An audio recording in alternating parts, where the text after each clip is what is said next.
ഇതെന്തുമാത്രം ഉണ്ടെന്ന്. ഇല്ലെങ്കിൽ നമ്മുടെ കുടല് മുറിച്ച് ആ കുടലെടുത്ത് നമ്മുടെ ഇവിടം തൊട്ട് ഇവിടം വരെ തുന്നിച്ചേർക്കേണ്ടതുണ്ട്. അതുകൊണ്ട് ഞങ്ങളത് തുറന്നു നോക്കിയാലേ എൻ്റെ പേര് റിൻഡു.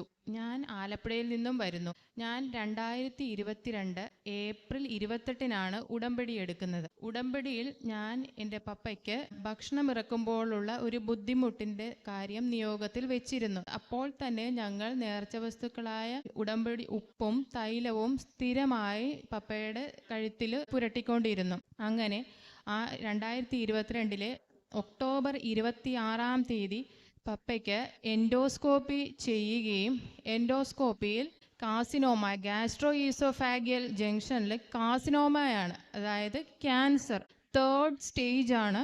അന്നനാളത്തിലും നമ്മുടെ ആമാശയത്തിൻ്റെയും ജംഗ്ഷനിൽ വരുന്ന ഒരു കാസിനോമ. അത് നല്ല അഗ്രസീവായിട്ടുള്ള ഒരു ക്യാൻസറാണ്. അപ്പോൾ ഡോക്ടർ പറഞ്ഞു ഇതിൻ്റെ ട്രീറ്റ്മെൻറ്റെല്ലാം വളരെ കട്ടിയുള്ളതാണ്, ബുദ്ധിമുട്ടാണ്, അതുപോലെ ഓപ്പറേഷൻ വേണ്ടി വരും, വളരെ നീണ്ട സമയം എടുക്കുന്നൊരു ഓപ്പറേഷനാണെന്നൊക്കെ ഞങ്ങളോട് പറഞ്ഞു. അങ്ങനെ പിറ്റേ ദിവസം തന്നെ പപ്പയുമായിട്ട് ഞാനും എൻ്റെ അനിയത്തിയും പപ്പ വണ്ടി ഓടിച്ച് തന്നെ ഇവിടെ വന്നു. ഇവിടുത്തെ ഒരു വ്യാഴാഴ്ച ദിവസം ധ്യാനം ഞങ്ങൾ കൂടി. അച്ഛനെ കാണാൻ സാധിച്ചില്ല. കരഞ്ഞ് ആ എൻഡോസ്കോപ്പിയുടെ റിസൾട്ടും ഉയർത്തിപ്പിടിച്ച് ഞങ്ങളിവിടെ കരഞ്ഞു. പിന്നെ തൊട്ടടുത്ത തിങ്കളാഴ്ച ഞങ്ങൾ വീണ്ടും പപ്പയുമായിട്ട് ഞാനും അനിയത്തിയും വരികയും അച്ഛനെ കണ്ട് പ്രാർത്ഥിച്ചു. അച്ഛൻ തലയിൽ തൊട്ട് സൈത്ത് പൂശി പ്രാർത്ഥിച്ചു. ഞങ്ങൾ തിരിച്ചുപോയി. ഇവിടെ നിന്നിറങ്ങുമ്പോൾ ആ 2 ആഴ്ചയുള്ള എല്ലാ ദുഃഖങ്ങളും ഈ അമ്മയുടെ മണ്ണിൽ ഇറക്കി വെച്ചിട്ടാണ് ഞാനും അനിയത്തിയും ഇറങ്ങുന്നത്. പപ്പയ്ക്കും കാര്യം അറിയിച്ചിട്ടില്ല, മമ്മീനെ അറിയിച്ചിട്ടില്ല. ഞങ്ങൾ 2 പേരും നമ്മുടെ ഒരു വേണ്ടപ്പെട്ട അമ്മമാരോട് പറയുന്ന പോലെ ഞങ്ങൾ 2 പേരും ഈ മുറ്റത്ത് നിന്ന് കണ്ണുനീര് വാർത്ത് എല്ലാ ദുഃഖങ്ങളും അമ്മയെ ഏൽപ്പിച്ചിട്ട് പോയി. ഇറങ്ങിക്കഴിഞ്ഞപ്പോൾ ഞങ്ങൾ 2 പേരും പറഞ്ഞു എന്തോ ഒരു സമാധാനം കിട്ടിയ പോലെ. അങ്ങനെ വേഗം ഞങ്ങൾ ആ ഹോസ്പിറ്റലിൽ മാറി വേഗം ഒരു നല്ലൊരു ഡോക്ടറിനെ കാണുകയും അന്ന് തന്നെ ഡോക്ടർ കീമോ സ്റ്റാർട്ട് ചെയ്യണം, 3rd സ്റ്റേജാണ്, കുഴപ്പമൊന്നുമില്ല, നമുക്ക് നോക്കാമെന്ന് പറഞ്ഞു. അങ്ങനെ എല്ലാ 21 ദിവസവും കൂടുമ്പോൾ ആണ് കീമോയ്ക്ക് പോകേണ്ടത്. അത് ഞങ്ങൾക്ക് കറക്റ്റ് ചൊവ്വാഴ്ച ദിവസങ്ങളിലാണ് ആ കീമോയുടെ ഡേറ്റ് നമുക്ക് കിട്ടുന്നത്. അപ്പോൾ ഞങ്ങൾ കീമോയുടെ സമയത്ത് പപ്പയുടെ കൂടെ ഇരുന്ന് ചൊവ്വാഴ്ചയിലെ ഓൺലൈനിലെ ധ്യാനം ഞങ്ങൾ കേൾക്കും. അപ്പുറോ ഇപ്പുറോ ഇരുന്ന് ആ ധ്യാനം കേട്ടുകൊണ്ടാണ് പപ്പയുടെ ശരീരത്തിലേക്ക് ആ മരുന്നുകൾ കയറ്റിക്കൊണ്ടിരുന്നത്. അങ്ങനെ ആ സമയം 3-3.5 മണിക്കൂറോളം കൊണ്ടാണ് ആ മരുന്ന് ശരീരത്തിലേക്ക് കയറ്റേണ്ടത്. ആ സമയങ്ങളിൽ കൊന്ത ചൊല്ലിയും ഈ ധ്യാനം മുഴുവൻ കേട്ടുമാണ് ഞങ്ങളത് കഴിഞ്ഞ് രാത്രിയോടെ വീട്ടിൽ തിരിച്ചെത്തും.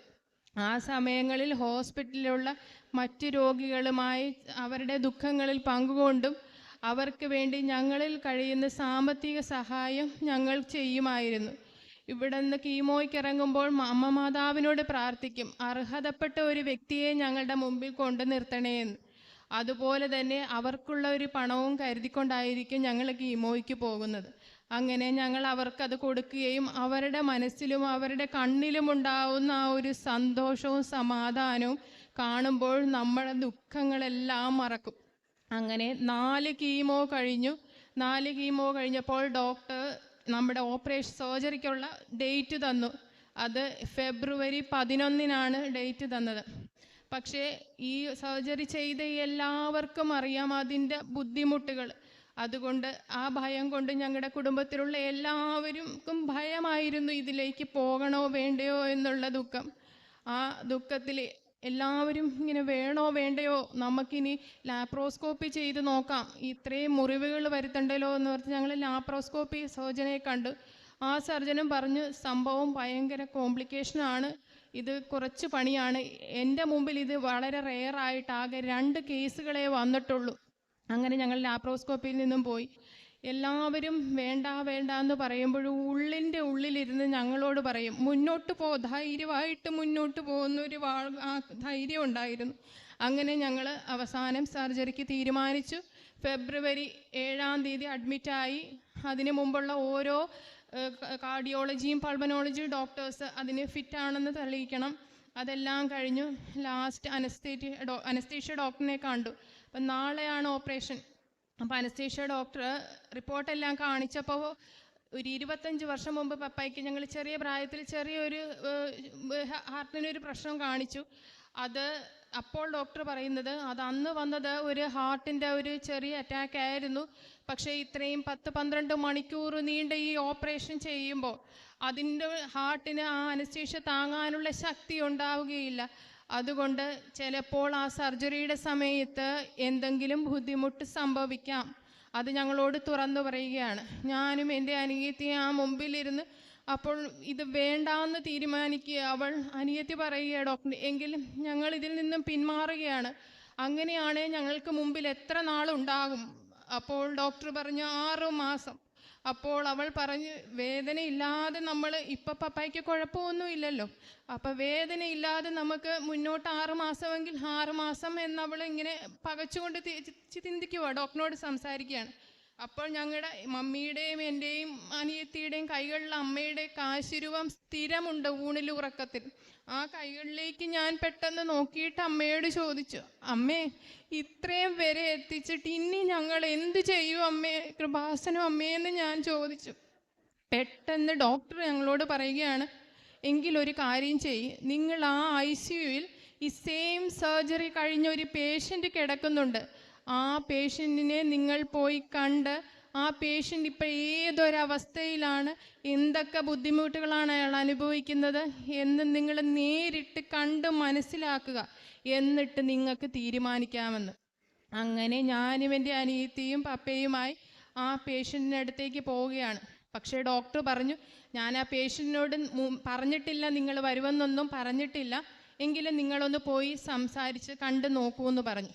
അങ്ങനെ ഞാനും എൻ്റെ അനിയത്തിയും മാതാവിൻ്റെ കാശുരൂപം മുറുക്കെ പിടിച്ചുകൊണ്ട് ആ ICUവിലേക്ക് കയറുകയാണ്. ആ ICUവിൽ വേറെ ഒരു പേഷ്യൻസും ഇല്ല. കാര്യം ഈ ലാസ്റ്റ് പേഷ്യൻ്റ് റൂമില്ലാത്ത കൊണ്ട് അവിടെ സ്റ്റേ ചെയ്തിരിക്കുകയായിരുന്നു.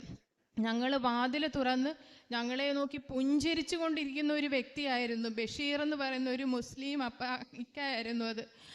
ഞങ്ങൾ അങ്ങോട്ട് ചെല്ലുകയും, വാ മക്കളെ കയറി വാ, നിങ്ങൾക്ക് എന്താണ് അറിയേണ്ടത്? ഞങ്ങളുടെ 2 പേരുടെയും മനസ്സിൽ ആ ചേട്ടനോട് ചോദിക്കാനുള്ള എല്ലാ ചോദ്യത്തിൻ്റെയും ഉത്തരം ഒന്നൊന്നായിട്ട് ഞങ്ങൾക്ക് പറഞ്ഞു തരികയായിരുന്നു. ഞങ്ങളോട് പറഞ്ഞു, മക്കൾ ധൈര്യമായിട്ട് മുന്നോട്ട് പോകും, ഈ ട്യൂബുകളും ഈ സ്റ്റിച്ചുകളും ഇതൊന്നും നിങ്ങൾ നോക്കണ്ട, ഇതെല്ലാം മാറും, നിങ്ങൾ പപ്പയുമായിട്ട് ധൈര്യമായിട്ട് ഈ സർജറിക്ക് പോക്കോ, നിങ്ങൾ ഭയപ്പെടണ്ട, ട്യൂബുകളുണ്ട്, സ്റ്റിച്ചുകളൊക്കെ ഒത്തിരിയുണ്ട്. ഇതെല്ലാം കണ്ടപ്പോഴും ആ കിടക്കയിൽ അത്രയും സന്തോഷത്തോടു കൂടി ആ മനുഷ്യൻ ഞങ്ങളോട് പറയുന്നത് കാര്യം അത് ആ നിമിഷം അവിടെ എൻ്റെ അമ്മയും തിരുക്കുമാരനും വന്ന് പറയിപ്പിച്ചതാണ്. ഇല്ലെങ്കിൽ ഞങ്ങൾ 2 പേരും തിരിച്ച് ഞങ്ങൾ സർജറിക്ക് വേണ്ടാന്ന് തിരിച്ചു പോകും. അങ്ങനെ ആ വ്യക്തിയോട് സംസാരിക്കുകയും ആ സിസ്റ്റേഴ്സ് ഞങ്ങൾക്ക് ധൈര്യം തന്നു, ഒരു കുഴപ്പവുമില്ല, പപ്പായെ ഇങ്ങ് തന്നേക്കുന്നവർ പറഞ്ഞു. അവിടെ നിന്ന് ഞങ്ങൾക്ക് എന്തെന്നില്ലാത്തൊരു ധൈര്യവും സമാധാനത്തോടും കൂടിയാണ് ഞങ്ങൾ 2 പേരും ആ ICUവിൽ നിന്നിറങ്ങി. പിന്നെ ഞങ്ങൾക്ക് ധൈര്യമായിരുന്നു.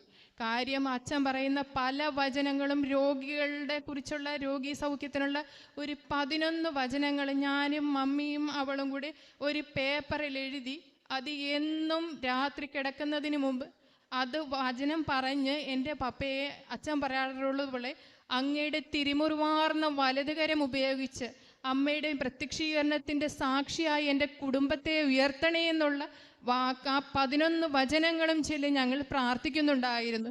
അതുപോലെ ആ വചനം ഹോസ്പിറ്റലിലേക്ക് പോകുമ്പോൾ പപ്പയുടെ ആ ബാഗിൽ ഫസ്റ്റ് ഞങ്ങൾ ഈ അമ്മ മാതാവിൻ്റെ ആ ഫോട്ടോയാണ് ഫസ്റ്റ് വെച്ചത്.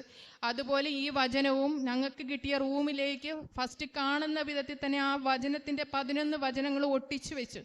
ഈ മാതാവിൻ്റെ ഫോട്ടോയുമാണ് ആദ്യം ആ റൂമിലേക്ക് ഞങ്ങൾ വെച്ചത്.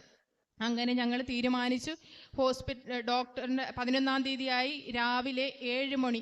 അപ്പോൾ ആ സർജറി കഴിഞ്ഞ പേഷ്യൻറ്റിന് സാധാരണ ഒരു 8 മണിക്ക് കയറ്റിയാൽ സർജറി ഒരു 3-3:30 ആകും. അപ്പോൾ ഡോക്ടേഴ്സ് ഞങ്ങളോട് നേരത്തെ പറഞ്ഞു, ഇത് ഒരു 32-42 സെൻറ്റിമീറ്ററോളം ഈ അന്നനാളത്തിൽ ഇതുണ്ട്, അത് ചുരുങ്ങണം. അതുകൊണ്ട് ഞങ്ങൾക്കിത് തുറന്ന് നോക്കിയാലേ അറിയത്തുള്ളൂ ഇതെന്തുമാത്രം ഉണ്ടെന്ന്. ഇല്ലെങ്കിൽ നമ്മുടെ കുടല് മുറിച്ച് ആ കുടലെടുത്ത് നമ്മുടെ ഇവിടം തൊട്ട് ഇവിടം വരെ തുന്നിച്ചേർക്കേണ്ടതുണ്ട്. അതുകൊണ്ട് ഞങ്ങളത് തുറന്നു നോക്കിയാലേ ഞങ്ങൾക്ക് എന്തെങ്കിലും പറയാൻ പറ്റൂ എന്ന് പറഞ്ഞു. അന്നു മുതൽ ഞങ്ങൾ പറഞ്ഞു, ഒരിക്കലും കുടല് മുറിക്കാതെ എൻ്റെ പപ്പയുടെ ആ ആമാശയത്തിൻ്റെ മേൽഭാഗം മാത്രം മുറിക്കാനേ അനുവദിക്കാവൂ അമ്മയെന്ന് ഞങ്ങൾ 3 പേരും കരഞ്ഞ് പ്രാർത്ഥിച്ചിരുന്നു. അങ്ങനെ ഓപ്പറേഷൻ്റെ അന്ന് രാവിലെ 8 മണിയായപ്പോൾ ഡോക്ടർ ഫസ്റ്റ് സർജറിക്ക് വേണ്ടി, ഞങ്ങളുടേതായിരുന്നു ആദ്യത്തെ സർജറി, ആ കോറിഡോറിൽ വന്ന് നിന്നു. ഞാൻ പുറത്തോട്ട് ഇറങ്ങുകയും പെട്ടെന്ന് ഡോക്ടറിനെ കണ്ട്, ദൂരെയാണ്. ഞാൻ ആ കാശ് രൂപം ഡോക്ടറിനെ ഇങ്ങനെ കാണിച്ചുകൊണ്ട് പ്രാർത്ഥിച്ചു, എൻ്റെ അമ്മേ, ഈ കൈകൾ വെച്ചാണ് ഇന്ന് എൻ്റെ അപ്പനെ ഓപ്പറേഷൻ ചെയ്യുന്നത്. ഈ കൈകളിൽ അമ്മയും തിരുക്കുമാരനും ചേർന്ന് വേണം ഓപ്പറേഷൻ ചെയ്യാൻ. മനുഷ്യർക്ക് അസാധ്യമായത് ദൈവത്തിന് സാധ്യമായെന്നുള്ള വചനത്തിൻ്റെ ശക്തിയിൽ ഞാൻ പറഞ്ഞു, എൻ്റെ അമ്മയും തിരുക്കുമാരനും ആ തിയേറ്ററിനുള്ളിൽ ചെയ്യുന്ന നിങ്ങളുടെ 2 പേരുടെയും കൈ കൊണ്ട് വേണം ആ സർജറി ചെയ്യാൻ എന്നത്തുള്ളൊരു തെളിവ് എനിക്ക്, നിങ്ങൾ 2 പേരും ആ തിയേറ്ററിൽ ഉണ്ട് എന്നുള്ളൊരു തെളിവ് ഈ സർജറി ചെയ്യുന്ന ഇതേ ഡോക്ടർ എൻ്റെ മുഖത്ത് നോക്കി പറയണമെന്ന് ഞാൻ മാതാവിനോട് പറഞ്ഞു. അങ്ങനെ ഞങ്ങൾ സർജറിക്ക് വിട്ടു. സാധാരണ 8ഉം 10ഉം 10-12 മണിക്കൂർ നീളുന്ന സർജറി ആയിരുന്നു.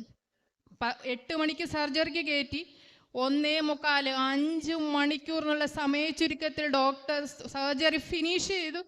1:45 ഞങ്ങളെ റൂമിലേക്ക് വിളിച്ചു. ആദ്യത്തെ സമയ ചുരുക്കം അമ്മ ഞങ്ങൾക്ക് കാണിച്ചു തന്നു. 13-12 മണിക്കൂറുള്ളത് 5 മണിക്കൂറായി. ഞങ്ങളെ 2 പേരെയും ഡോക്ടറിൻ്റെ റൂമിലേക്ക് വിളിച്ചു. സർജറി കഴിഞ്ഞു. നമ്മുടെ കുടല് മുറിക്കേണ്ടി വന്നില്ല. ആമാശയത്തിൻ്റെ ആ മേൽഭാഗം മാത്രം നമുക്ക് മുറിച്ച് തുന്നിച്ചേർത്തിട്ടുണ്ട്. നിങ്ങൾക്ക് 2 പേർക്കും പപ്പയെ പോയി കാണാമെന്ന് പറഞ്ഞു. ഞങ്ങൾ ഉടമ്പടി തൈലവുമായി ICUയിലെത്തി. പപ്പ അസ്വസ്ഥതകളും വേദനകളും കാണിക്കുന്നുണ്ട്. ഈ ഉടമ്പടി തൈലം നെറ്റിയിൽ പുരട്ടി ഞങ്ങൾ 2 പേരും വിശ്വാസ പ്രമാണം ചൊല്ലി. പപ്പ അബോധാവസ്ഥയിൽ കൃപാസനമമ്മേ കൃപാസനമമ്മേ എന്ന് അബോധാവസ്ഥയിൽ പറയുന്നത് ഞങ്ങൾക്ക് കേൾക്കാം. അപ്പോൾ 4 കുപ്പികളിലായി ബയോപ്സിക്കുള്ള ബോക്സുകൾ അവിടെ അടുക്കി വെച്ചിരിക്കുകയാണ്. ഞങ്ങൾ ആ തൈലം എടുത്ത് ആ 4 ബോക്സുകളിലും വിശ്വാസ പ്രമാണം ചൊല്ലി, ഇനി ഞങ്ങൾക്ക് ഈ ക്യാൻസറിൻ്റെ യാതൊരു പ്രശ്നവും ഉണ്ടാകരുതെന്ന് പറഞ്ഞാണ് ഞങ്ങളതിൽ പ്രാർത്ഥിച്ചുകൊണ്ട് ബയോപ്സിക്ക് അയച്ചു. അങ്ങനെ 10 ദിവസം നമുക്ക് ICUയിൽ കിടക്കണമെന്ന് ഞങ്ങളോട് പറഞ്ഞു. 4 ദിവസം കഴിഞ്ഞപ്പോൾ ഡോക്ടർ ഞങ്ങളോട് പറഞ്ഞു, ആൾ ഓക്കെയാണ്, നന്നായിട്ട് ബെറ്റർ ആകുന്നുണ്ട്, 4 ദിവസം കഴിഞ്ഞ് നിങ്ങൾക്ക് റൂമിലേക്ക് ഷിഫ്റ്റ് ചെയ്യാമെന്ന് പറഞ്ഞു. പക്ഷേ ആ സമയത്ത് എനിക്കും എൻ്റെ അമ്മയ്ക്കും അനിയത്തിക്കും ഹോസ്പിറ്റലിൽ നിന്നതിൻ്റെ ഇൻഫെക്ഷൻ കൂട്ട് പനിയും നല്ല ജലദോഷവുമായി. അപ്പോൾ പപ്പയെ നോക്കേണ്ട ഞങ്ങൾക്ക് അത്രയും ഇൻഫെക്ഷൻ ഉള്ളതുകൊണ്ട് ഒരിക്കലും പപ്പയെ ഞങ്ങൾക്ക് നോക്കാനുള്ള അവസരം ലഭിച്ചില്ല. ഞങ്ങൾ പ്രാർത്ഥിച്ച, അമ്മേ ഞങ്ങൾ എന്ത് ചെയ്യും? അപ്പോൾ പപ്പയുടെ പെങ്ങൾ ഇങ്ങോട്ട് വിളിച്ച്, മക്കൾ വിഷമിക്കേണ്ട, ഞാൻ നോക്കിക്കോളാം എന്ന് പറയുകയും പുറത്തുനിന്നൊരു അങ്കിളിനെ വിളിച്ച് ഞങ്ങൾ സഹായത്തിന് ഹോസ്പിറ്റലിൽ നിർത്തുകയും ചെയ്തു. അനിയത്തി അസുഖമായിട്ടും അവൾ മരുന്ന് കഴിച്ചുകൊണ്ട് റൂമിൻ്റെ പുറത്ത് നിൽക്കും, അകത്ത് ഞങ്ങൾക്ക് കയറാൻ പറ്റില്ല.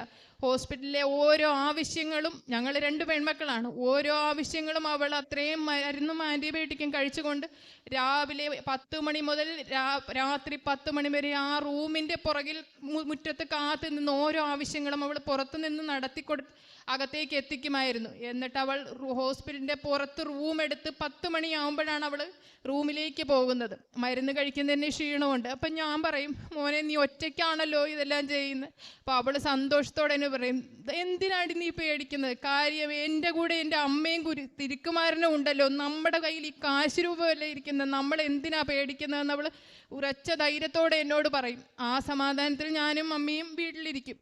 അങ്ങനെ 4 ദിവസം കഴിഞ്ഞു. ഓരോ ദിവസം കഴിയുമ്പോഴും ഡോക്ടേഴ്സ് പപ്പായ്ക്ക് ബെറ്റർ ആണെന്ന് പറയുന്നു. ഓരോ ട്യൂബുകളും മാറ്റുന്നു. വയറിൻ്റെ ഇവിടെ നിന്ന് ഒരു 10, 30, 40 സ്റ്റിച്ചുകളുണ്ടാകും. ഈ ബാക്കിൽ കഴുത്ത് തൊട്ട് നമ്മുടെ പുറം വരെ ഒരു 10, 50 സ്റ്റിച്ചുകൾ കാണും. സ്റ്റാപ്ലർ പിന്ന് പോലെ തുടർച്ചയായി നീണ്ട 10, 60, 90 അടുത്തോളം സ്റ്റിച്ചുകളായിരിക്കും എണ്ണി നോക്കിയാൽ അറിയപ്പെടുന്നു. അങ്ങനെ ഓരോ ദിവസവും ഓരോ ട്യൂബുകളും പപ്പയുടെ റിമൂവ് ചെയ്തു പോയി. ലാസ്റ്റ് ഈ വയറിൻ്റെ ഇവിടെ മാത്രം ജജനോസ്റ്റമി ട്യൂബ്, അതിൽ കൂടിയാണ് നമ്മൾ ഭക്ഷണം ട്യൂബ് വഴിയാണ് കൊടുക്കുന്നത്. 18 ദിവസത്തോളം വായിൽ കൂടെ ഒന്നും നമ്മൾ കൊടുക്കുന്നില്ല. അപ്പോൾ ലാസ്റ്റ് ഡോക്ടർ വന്ന് പറയുന്നു, ഇനി ഒരു സ്കാനിങ് ഉണ്ട്. അതായത് വായിൽ കൂടെ ഒരു മരുന്ന് കൊടുത്ത് അതിൻ്റെ ഒപ്പം തന്നെ അവർ സ്കാൻ ചെയ്യും. ആ സ്കാനിങ്ങിൽ ഇവർ തുന്നിച്ചേർത്ത ഓരോ സ്റ്റിച്ച് ഭാഗം എവിടെയെങ്കിലും ഈ മരുന്ന് പോകുമ്പോൾ ലീക്ക് ഉണ്ടോ എന്നറിയാനുള്ള ഒരു വലിയൊരു സ്കാനിങ് ആണ്. അപ്പം അതിനുള്ള കാര്യം പറയാൻ എന്നെയും എൻ്റെ അനിയത്തിയെയും റൂമിലേക്ക് വിളിപ്പിക്കുകയുണ്ടായി. ആ റൂമിലേക്ക് വിളിപ്പിച്ചു. ഡോക്ടർ പറയുന്നതിനോട് കൂടി ഡോക്ടർ പറഞ്ഞു, ഇനി നാളെ ആ സ്കാനിങ് ആണ് നമുക്ക് ചെയ്യാനുള്ളത്. പക്ഷേ ഈ മൈക്കിളിൻ്റെ കാര്യത്തിൽ എനിക്ക് ആ സ്കാനിങ്ങിൻ്റെ ഒരാവശ്യവുമില്ല എന്ന് പറഞ്ഞു. ഞങ്ങൾ ചോദിച്ചു, അതെന്താ ഡോക്ടറെ പറഞ്ഞത്? കാര്യം ആ സർജറിയുടെ സമയത്ത് എൻ്റെ കൈകൾക്ക് എന്തെന്നില്ലാത്ത സ്പീഡായിരുന്നു. കാര്യം എനിക്ക് വളരെ എളുപ്പത്തിൽ, ഞാൻ പ്രതീക്ഷിച്ചതിലും എളുപ്പത്തിൽ ഡോക്ടർ കൈ കൊണ്ട് എന്നെ കാണിച്ചു. വളരെ എളുപ്പത്തിൽ ഓരോ സ്റ്റിച്ചും എൻ്റെ കയ്യിലൂടെ ഒന്നെടുക്കുന്ന ഒന്ന് തീരുന്നതിന് മുമ്പ് ഈ കൈകൾ അതിവേഗം ചലിക്കുകയായിരുന്നു. ചെയ്തുകൊണ്ടിരുന്ന ആ സ്റ്റിച്ച് ഇട്ടുകൊണ്ടിരുന്ന സമയത്ത് ഞാൻ ഉറപ്പിച്ചതാണ്, മൈക്കിളിൻ്റെ കാര്യത്തിൽ ഒരു ലീക്കേജും ഒരു സ്കാനിങ്ങിലും ഇനി ഉണ്ടാകില്ലെന്ന്. ഞാനത് അത്ര ഉറപ്പിച്ച് ഞാൻ ചെയ്തുകൊണ്ടിരുന്ന സമയത്ത് ഞാൻ ചിന്തിച്ചു എന്ന് ആ ഡോക്ടർ എൻ്റെ മുമ്പിൽ പറഞ്ഞു.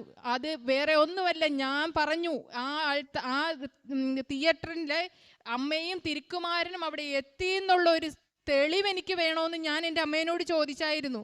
അതിൻ്റെ വലിയൊരു തെളിവാണ് ഡോക്ടർ ഞങ്ങളുടെ രണ്ടുപേരുടെ മുമ്പിൽ നിന്ന് പറഞ്ഞത്. ആ ചെയ്ത സ്റ്റിച്ചിങ്ങിൽ എൻ്റെ കൈകൾക്ക് അതിവേഗതയായിരുന്നു. ഞാൻ പ്രതീക്ഷിച്ചതിലും വളരെ എളുപ്പത്തിൽ എനിക്ക് സർജറി അത് ചെയ്ത് തീർക്കാൻ കഴിഞ്ഞു എന്ന് പറയുന്നത്. അങ്ങനെ ഇത്രയും വലിയൊരു അനുഗ്രഹം എന്നെ എൻ്റെ കുടുംബത്തിനും അമ്മയുടെ പ്രത്യക്ഷീകരണത്തിൻ്റെ സാക്ഷിയായി ഉയർത്താൻ തന്നതിന് അനുഗ്രഹത്തിന് 1000 നന്ദി. അതുപോലെ ഈ ഉടമ്പടി എടുത്തതിന് ശേഷം എനിക്ക് വന്നൊരു മാറ്റം, ബൈബിൾ ജസ്റ്റ് വായിച്ചു പോകുന്നല്ലാതെ യാതൊരു ഇതൊന്നും ഇല്ലായിരുന്നു. പക്ഷേ ഈ ധ്യാനം കൂടുകയും അച്ഛൻ്റെ ടോക്കുകൾ കേൾക്കുകയും ചെയ്തതിലൂടെ ഓരോ വചനങ്ങളും എടുത്ത് നമുക്ക് പ്രാർത്ഥിക്കാനുള്ള ഒരു താല്പര്യം വരികയും ഒത്തിരി വചനങ്ങളിലൂടെ എനിക്ക് കടന്നു പോകാൻ സാധിച്ചു. അതുപോലെ പാവങ്ങൾക്ക് വേണ്ടിയാണെങ്കിലും എന്നെ കഴിയുന്ന ഒരു സാമ്പത്തിക സഹായം ചെയ്യാനുള്ള ഒരു തോന്നലും ചെയ്യുകയുണ്ടായി. അങ്ങനെ പിന്നീട് ഒത്തിരി പേരെ ഞാൻ കൃപാസനം പത്രം ഓരോ വീടുകളിലും കൊടുക്കുമ്പോൾ വിശ്വാസ പ്രമാണം ചൊല്ലി ആ വീട്ടിലുള്ള ഓരോരുത്തരെ സമർപ്പിച്ച് അവരുടെ ആവശ്യങ്ങൾ നമുക്കറിയില്ലമ്മേ, അമ്മ അവരുടെ ആവശ്യങ്ങൾ കണ്ടറിഞ്ഞ് അവർക്ക് സഹായത്തിനെത്തി അതിലൂടെ അവരുടെ വിശ്വാസം വർദ്ധിപ്പിക്കണേ എന്ന് പ്രാർത്ഥിച്ചുകൊണ്ടാണ് ഓരോ വീടുകളും ഞാൻ ആ പത്രം കൊടുക്കുന്നത്. അങ്ങനെ ഞാൻ ആ വീടുകളിൽ ചെല്ലുമ്പോൾ അവർ പറയും, നിനക്ക് ഇത്ര വിശ്വാസമാണല്ലേ എന്ന്. ഞാൻ പറഞ്ഞു, ആ വിശ്വാസത്തിൻ്റെ ഒരു വലിയ സാക്ഷിയാണ് എൻ്റെ അപ്പൻ. എൻ്റെ അപ്പന് വേണ്ടി ഞാൻ എല്ലാ ഡോക്ടേഴ്സും പറഞ്ഞു ഇത് വളരെ അഗ്രസീവായിട്ടുള്ള ക്യാൻസറാണ്. പിന്നീട് ബയോപ്സി റിസൾട്ട് വന്നു. ആ ബയോപ്സി റിസൾട്ട് ക്യാൻസറിൻ്റെ യാതൊരു പ്രശ്നങ്ങളും അതിൻ്റെ അകത്ത് കാണിക്കുന്നില്ല, ഒരു കുഴപ്പവുമില്ല. ഒരു മരുന്നും പിന്നീട് ഇതുവരെ എൻ്റെ പപ്പയ്ക്ക് കഴിക്കേണ്ടി വന്നിട്ടില്ല. ഇനി വെറും 3 മാസം കൂടുമ്പോൾ സ്കാനിങ്ങിനും അങ്ങനെ ഒന്ന് ചെയ്യണമെന്ന് മാത്രമേ പറഞ്ഞുള്ളൂ. എന്നാൽ അതേസമയം ഫസ്റ്റ് സ്റ്റേജുള്ള കൂട്ടർ ഞങ്ങളുടെ കൂടെ ഉണ്ട്, അവരുടെ ദുഃഖങ്ങളുമായി പങ്കുവെച്ചു. ഇപ്പോഴും ഞങ്ങൾ അവരെ വിളിക്കുമ്പോൾ അവർക്ക് ഇപ്പോഴും പ്രശ്നങ്ങളുണ്ട്, ബയോപ്സിയിൽ അതുണ്ട് ഇതുണ്ടെന്ന് പറഞ്ഞു. ആ ഫസ്റ്റ് സ്റ്റേജിലുള്ള ആൾക്കാരിലും കാണാതെ എൻ്റെ അമ്മ എൻ്റെ പപ്പയെ 3rd സ്റ്റേജിലുള്ള അത്രയും അഗ്രസീവായ ഒരു ക്യാൻസറിൽ നിന്നും മോചിപ്പിച്ചതിന് എൻ്റെയും കുടുംബവും എന്നും മരണം വഴി അമ്മയുടെ പ്രത്യക്ഷീകരണത്തിൻ്റെ സാക്ഷിയായി ഉയർത്തിയതിന് 1000 നന്ദി പറയുകയാണ്. പരിശുദ്ധ അമ്മ വഴി ലഭിച്ച അനുഭവമാണ്.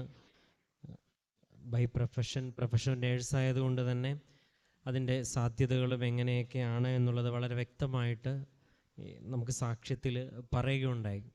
അപ്പോൾ അമ്മയോട് വിളിച്ച് പ്രാർത്ഥിക്കുമ്പം ഒരു ആത്മവിശ്വാസം 125-ാമത്തെ സങ്കീർത്തനത്തിൽ പറയുന്ന പോലെ കർത്താവിൽ ആശ്രയിക്കുന്നവൻ അചഞ്ചലമായ സിയോൻ പർവ്വതം പോലെയാണെന്നൊക്കെ പറയുന്ന പോലെ കർത്താവിലൊരു പൂർണ്ണമായ ആശ്രയത്തെ, അത് ഈ മകൾക്കും ഒപ്പം സഹോദരിക്കുമൊക്കെ ഉണ്ട്. ഈ കാശുരൂപം ഉണ്ടെന്നൊക്കെ പറയുന്നതിൻ്റെ പിന്നിൽ ഈ കാശുരൂപത്തിൽ നമ്മൾ അത്രത്തോളം പവിത്രമായിട്ടും അല്ലെങ്കിൽ നമ്മൾ ഇത്രയും നാൾ പ്രാർത്ഥിച്ചതിൻ്റെയൊക്കെ വിശ്വാസത്തിൻ്റെ ഒരു രക്ഷയായിട്ടും ഒക്കെ കാണുമെന്നാണ് അച്ഛൻ പറയുന്നത്. മാതാവിൻ്റെ ഒരു കരം പോലെ കൊണ്ടു നടക്കുമ്പോഴും അതിൽ പൂർണ്ണമായിട്ടും ആശ്രയിച്ച് പ്രാർത്ഥിക്കുവാൻ സാധിക്കുന്നതിനൊപ്പം അമ്മ കൂടെ ഉണ്ടെന്നുള്ളൊരു മധ്യസ്ഥം അല്ലെങ്കിൽ കൂടെ ഉണ്ടെന്നൊരു അടയാളമായിട്ട് പലരിലൂടെയും സംസാരിക്കുന്നുണ്ട്.